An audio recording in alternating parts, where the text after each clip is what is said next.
जन अधिकार पार्टी के राष्ट्रीय अध्यक्ष पप्पू यादव सोमवार को दरभंगा पहुंचे, जहां उन्होंने समाजवादी नेता मुलायम सिंह यादव के निधन पर शोक व्यक्त करते हुए कहा कि आज मैंने अभिभावक खो दिया है। नेताजी का निधन मेरी निजी क्षति है।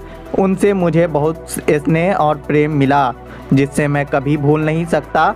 भगवान उनकी आत्मा को शांति और अपनों को इस पर्वत तुल्य पीड़ा से उभरने की शक्ति दे।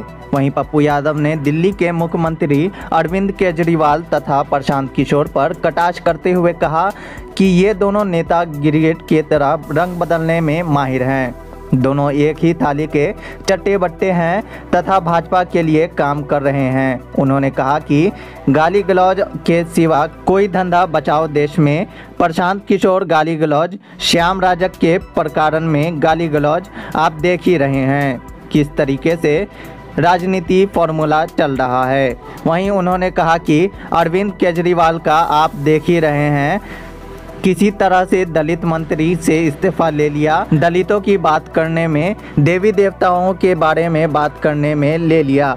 यह साबित करता है कि इस देश में अरविंद केजरीवाल और प्रशांत किशोर भाजपा के बी टीम हैं। आरएसएस ने अरविंद केजरीवाल को सिर्फ स्टैंड किया है। भाजपा को मजबूत आधार देने का कांग्रेस और भाजपा के बीच में भाजपा को मजबूत करने की हिस्सेदारी और भूमिका लगातार देखी जा रही है। पप्पू यादव ने कहा कि अरविंद केजरीवाल ने एनआरसी में कभी कुछ नहीं बोला, तलाक पर उनकी भूमिका नहीं थी। अरविंद केजरीवाल ने दलितों और आइडियोलॉजी पर जो हमला किया, इससे साबित हो गया कि अरविंद केजरीवाल चोले पहने हुए हैं। वे कंप्लीट रूप से भाजपा का इंटरनल पार्ट है और भाजपा के लिए काम कर रहे हैं। उसी प्रकार की भूमिका में प्रशांत किशोर हैं, फंडिंग भाजपा की ओर और बिहार में भाजपा के लिए काम कर रहे हैं। पहले डाटा जुटाएंगे, फिर यही डाटा उन्हें बेच देंगे। मुझे समझ में नहीं आ रहा है प्रशांत किशोर जी, आप कैसी राजनीति कर रहे हैं। मेरा आग्रह है प्रशांत किशोर जी से, वह पदयात्रा करने के पहले कांग्रेस दांडी यात्रा, कांग्रेस ने कितनी यात्रा की है इस कंट्री में, उनसे ज्ञान लेना चाहिए। और राहुल गांधी जी के साथ 10 दिन रह करके पहले पदयात्रा और उसके तरीके से सीखना चाहिए। पूरा का पूरा कॉर्पोरेट जितना उनके नौकर है ना, नौकर पैसे पर, पे पर, उतनी संख्या भी साथ में नहीं होती। अब पदयात्रा भी नहीं होती। अब उनकी गाड़ी यात्रा बच गई है। एक जगह जाना, 12 आदमी से मिलना, गांव में 25 आदमी से मिलना, और 25 में 15 उनके पे लोग, और खाना अपने से बनवाना दूसरों के लिए। खिसियानी बिल्ली खंभा नोचे। अब वो औकात बता रहे हैं, जिसको पिता कहते थे नीतीश कुमार जी, मेरे पिता तुल्य हैं।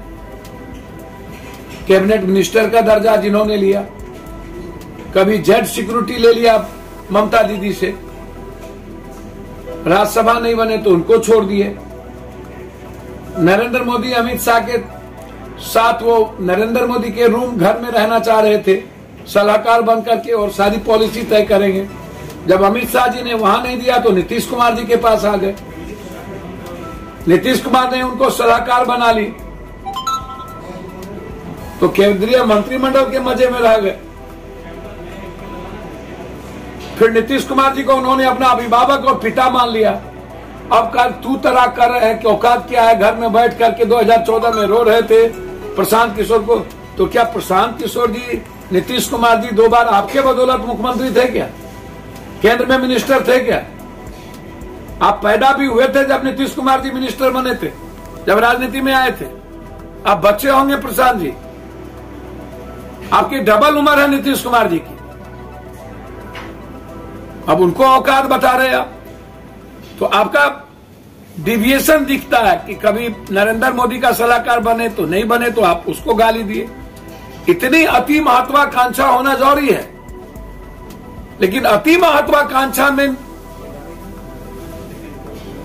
ये जो इनका चरित्र है, अब तेजस्वी जी को करिया रहे 8 क्लास, बिल्कुल 8 क्लास पर। तो राजनीति में क्लास का कोई मतलब है क्या? नरेंद्र मोदी जी कहां पढ़े कोई जानता है? कैसे ली ये डिग्री? अमित शाह जी कब पढ़े, कहां पढ़े? भगवतिया देवी एमपी हो गई। राजनीति के संविधान में 8 क्लास 9 क्लास का कोई बिल्कुल पढ़े लिखे लोग का होना आवश्यक है। लेकिन जब लालू यादव और तेजस्वी जी को आप डिप्टी सीएम बना रहे थे, नीतीश जी को एक कर रहे थे, तो तभी पता नहीं था 8 क्लास का। आज 8 क्लास क्यों आ रहा है? मतलब कि क्या सता रहा आप? ये बिहार की राजनीति को आपकी औकात नहीं हुई। बीजेपी के फंडिंग पर आप पदयात्रा करते हैं। आप नीतीश कुमार पर बोले, फलना पर बोले, एक बार भी बीजेपी पर कहीं वो बोल रहे हैं क्या? कहीं पर आप हमको दिखा दो, कहीं एक बार उनका बयान दिखा दो पदयात्रा के बाद कि बीजेपी पर वो कोई चर्चा कर रहा है। तो बीजेपी के फंडिंग पर डिस्टर्ब करने की राजनीति, ये कितना खतरनाक खेल है वो आप समझिए। चौथी चीज जो मैं बार बार कहता हूं कि बीजेपी अत्यंत पिछड़ा विरोधी दल है और उसको साबित कई बार आरक्षण से हुआ है। मैं हिंदुस्तान के इतिहास में जब से 27% आरक्षण लागू हुई है, मैं चाहता हूं उसका मूल्यांकन कि उस आरक्षण से इस कंट्री के एसटी, एससी और अत्यंत पिछड़े को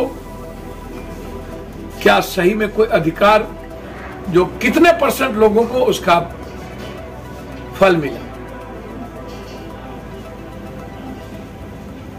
अत्यंत पिछड़े और पिछड़ों की जो आरक्षण थी उसको बढ़ाने की जरूरत थी। जब हम ऊंची जात में 10% आरक्षण दिए,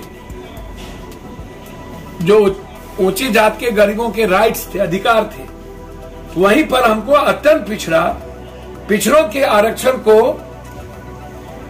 बढ़ाने की जरूरत थी।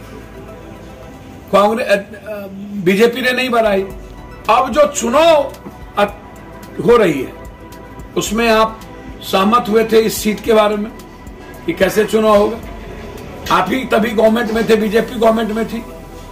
फिर आप हमको बताइए कि आप नगर निगम के चुनाव में इतना बड़ा अत्यंत पिछड़ों की सीट को खत्म करने की, और कोर्ट ने जिस तरीके से जनरल चुनाव करा लेने की सलाह दी कि आप करा लीजिए, अन्यथा ये अब आप सोचिए कि जनरल चुनाव का सवाल नहीं था कि जनरल भी आप चुनाव करा लें। तो इसका मतलब है कि ये जो मानसिकता है बिल्कुल विकृति है। पहले कभी क्रीमी लेयर को लेकर के आपने 27% आरक्षण में डिस्टर्बेंस किया, फिर आप प्रमोशन से लेकर के सब चीज में डिस्टर्बेंस किया, अब आप फिर डिस्टर्बेंस कर रहे हैं। तो ये हाल रहा तो बड़ा सबक सीखना पड़ जाएगा, गंदा खेल होगा, ये आप समझ लीजिए। अत्यंत पिछड़ों की हिस्सेदारी और उनकी भागीदारी और पिछड़ों की हिस्सेदारी भागीदारी ये कंप्लीट बराबर की है, जनरल तीनों की। आप कमेटी बना, पहले क्यों नहीं बनाए? अब कह रहे कमेटी बनाने, तो अब तो साल भर चुनाव चला गया, 20-20 करोड़ रुपए खर्च हो गए लोगों के, 2 करोड़ 20 करोड़।